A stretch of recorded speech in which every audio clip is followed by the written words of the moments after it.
Good day and welcome to your favorite program, The Conversation, coming to you from TV 360 here in Lagos, Nigeria. My name is Nelson Ekujumi and I have with me here on The Conversation, I have Comrade Titi Akusa, the Executive Director, Center for 21st Century Issues. Comrade Titi, you are welcome to the program. Thank you very much. Yes, on this stanza of the program, we are going to look at some burning national issues that have dominated the public space in a couple of days now. And first and foremost among these issues that we want to look at, not in the ranking of how they have occurred, but based on our own parameters, is the ban on styrofoam by the Lagos State government. If we all know, some weeks back, about 2 weeks now, the Lagos State government announced a ban on styrofoam plastics.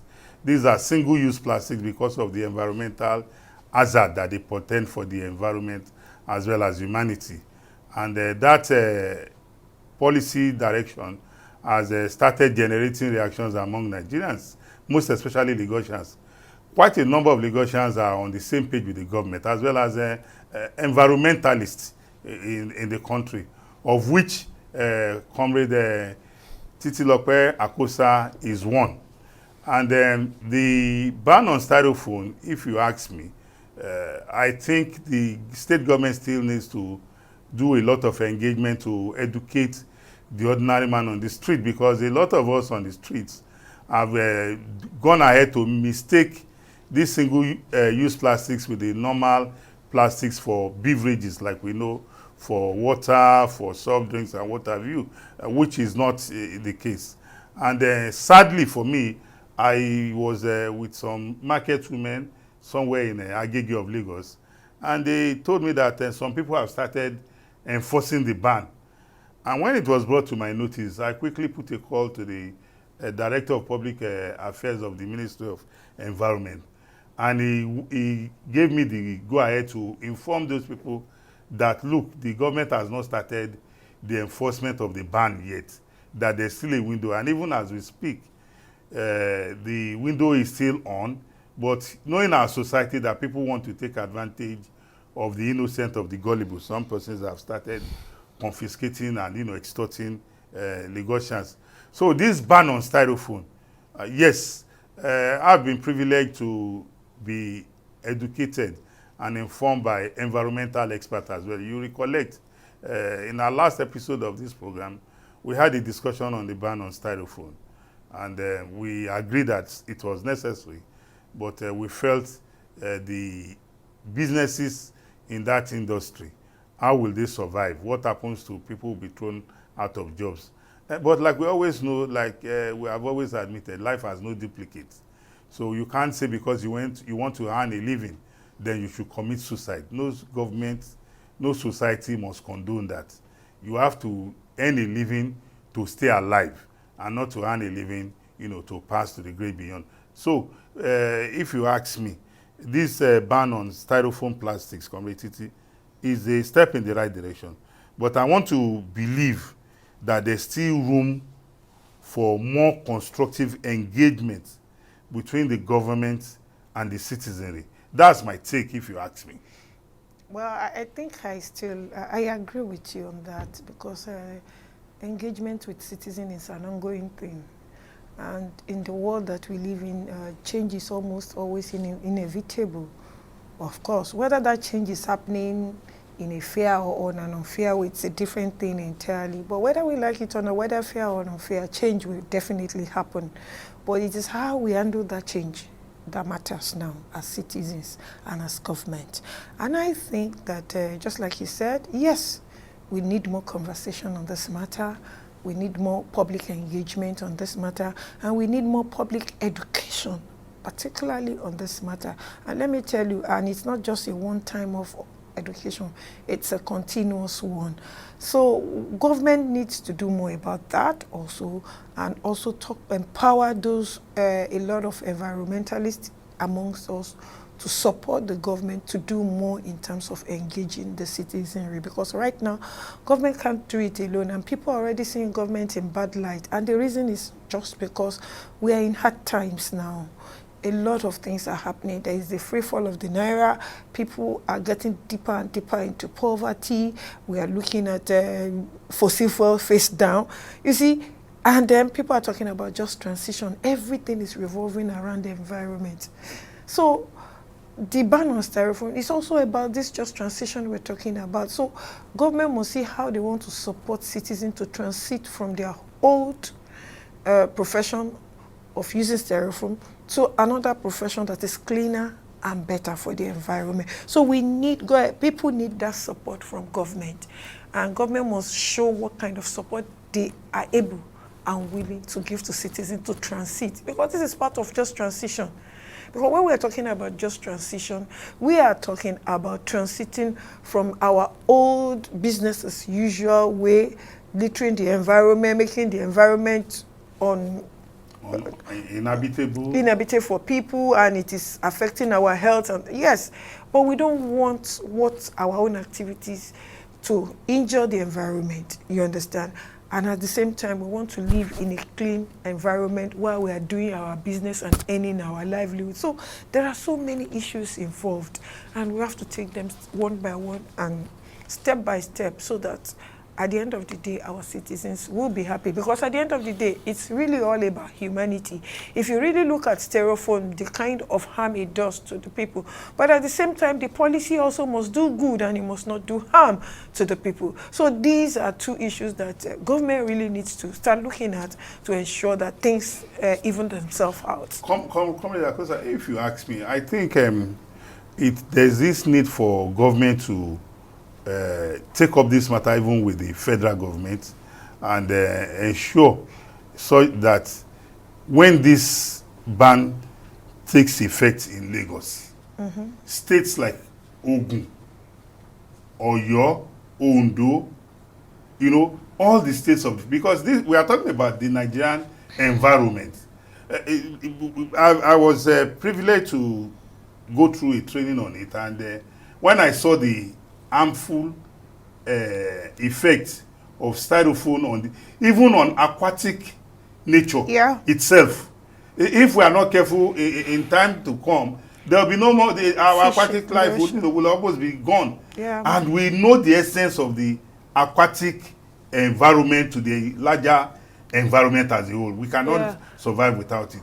So for me, I think there is need for government that this laudable step by the Lagos State government must be taken up at the national level such that all states will buy into it and save the Nigerian environment. I think the national level is also taking its own step. One of the steps that the national level is taking, they have also banned single-use plastic in their ministries. In fact, you see, they are starting from a place. So it's the starting point. So the federal government has this national plastic policy also, which I've highlighted how some of these things need to be done, because if we remove plastic waste from the landfill, you know what that means? It takes almost 500 years for a styrofoam to degrade. So it's most of them are biodegradable. So these are issues. Do we want to produce things that will take 500 years before we can dismantle them? I don't think that is what we want. And these are some of the things that had been done at a particular time. People were not looking at the environmental effects of them.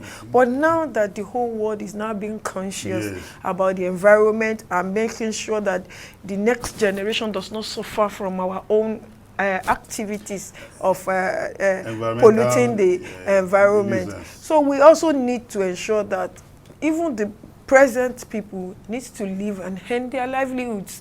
And if they have to earn their livelihoods, just like I said, they need to transit to cleaner ways. I'm even aware that this ban on styrofoam is also in effect in some African countries. Yeah, it like has in been Kenya. in some African countries. You know, even China, where a lot of these businesses. For instance, in some countries, if you go to the supermarket and you want to use your nylon to pack your things, you pay for the nylon.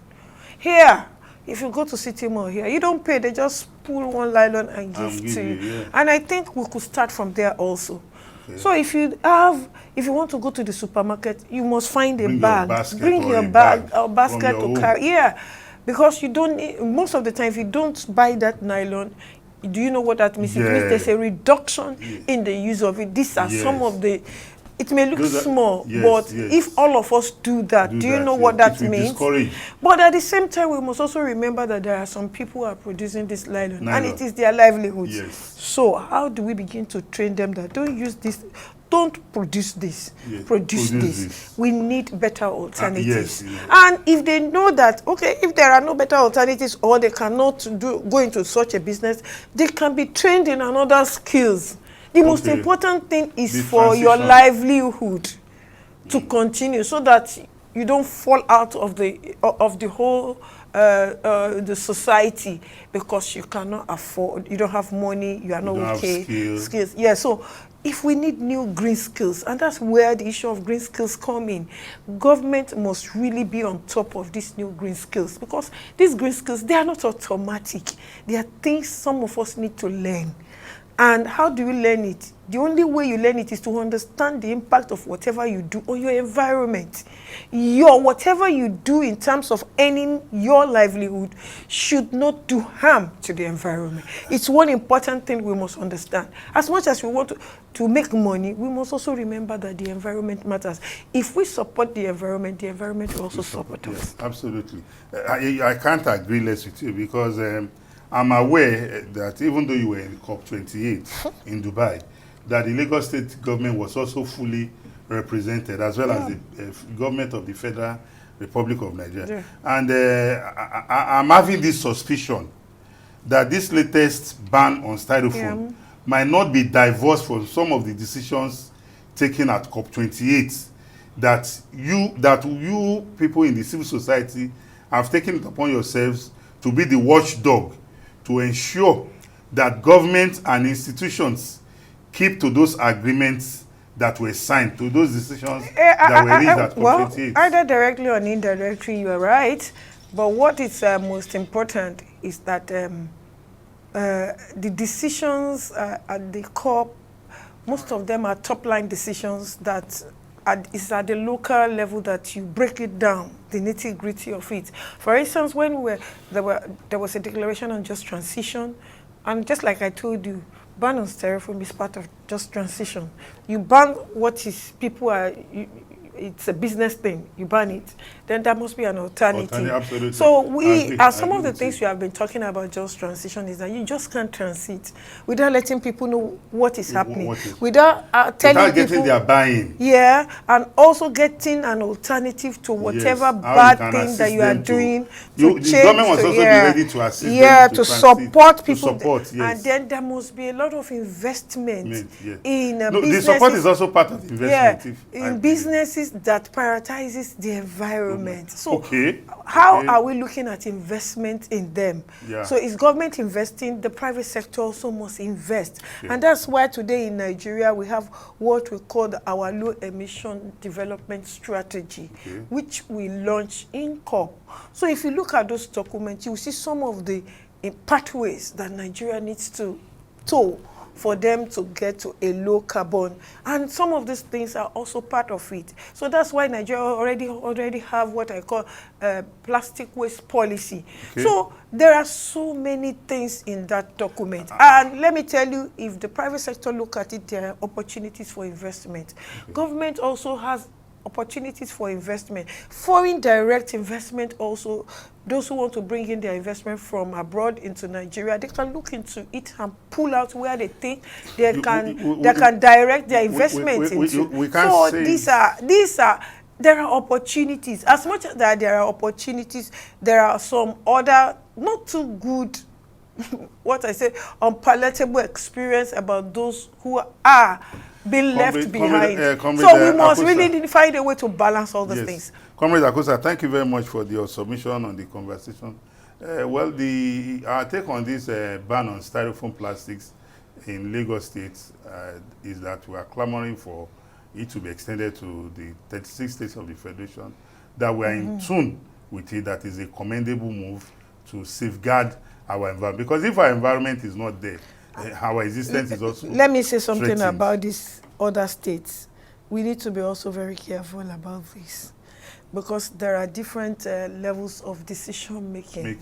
Yeah, in Nigeria. But in national at the level of you see, I'm not saying it's a bad thing for all the states to take it. To queue but there are processes by these things are done. You understand? Yes. And I'm sure a lot of them were in COP, so they also know what processes. For instance, now, Kwara State has done so many things since we came back from COP. Before, they don't have a task force on environment. They have one now. They don't have a committee on climate change. Now they have set up one. So to tell you that everybody is now trying to take one step or the other. So Lagos State may be far ahead, while others are still coming behind. So okay. We encourage them to also queue into this good move. Well, this is where we want to call it a wrap on this first stanza of the program, the conversation. We'll be right back. Please stay tuned.